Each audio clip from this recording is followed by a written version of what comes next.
স্বপ্ন ছিল একদিন সিনেমায় কাজ করবেন, কিন্তু কখনো ভাবেননি এত তাড়াতাড়ি স্বপ্ন পূরণ হবে তার। হ্যাঁ, বলছি ছোট পর্দার জনপ্রিয় অভিনেত্রী সাবিলা নূরের কথা।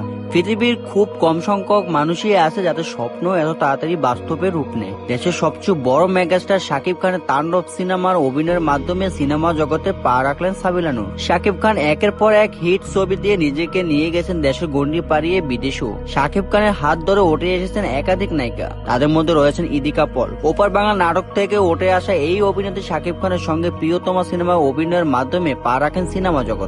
তারপর অভিনয় করেন দেবের সঙ্গে কাদান, এবং লাস্ট সিনেমায় শাকিবের সঙ্গে বরবাদে অভিনয় করে সারা পেলে দেন বাংলাদেশ এবং কলকাতায়। সাবিলা নূরের জন্য বড় একটা সুযোগ এসেছে, যেটা শাকিবের হাত ধরে। এখন দেখার বিষয় সাবিলা নিজেকে কতটুকু ছাড়িয়ে যেতে পারে। সাবিলা নূর একটা ইন্টারভিউতে বলেছেন তিনি সুযোগ পেলে শাকিবের সঙ্গে সিনেমা করবেন, কিন্তু সাবিলা সুযোগও পেলেন, প্রথম বলে চক্কাও মেরে দিলেন। সাবিলা নূরকে নিয়ে যখন রিউমার ওঠে তখন মানুষের মধ্যে একটা ভয় ছিল যে নাটকের নায়িকা শাকিব খানের সঙ্গে মানাবে কিনা, কিন্তু সব ধোঁয়াশা উড়ে গেল সিনেমা শুটিং এর সময়। ভিডিও ক্লিপস ফুটেজ লিক হয়ে যায়, তখন তো নেটিজেনদের মধ্যে তোলপাড় শুরু হয়ে যায়। সবাই এখন বলতেছে এই জুটি ফাটিয়ে দিবে সিনেমার পর্দায়। এখন দেখার বিষয় সাবিলা নূর কি ইদিকার মতো এতটা মেলে ধরতে পারেন কিনা সিনেমায়, সেটাই এখন দেখার বিষয়।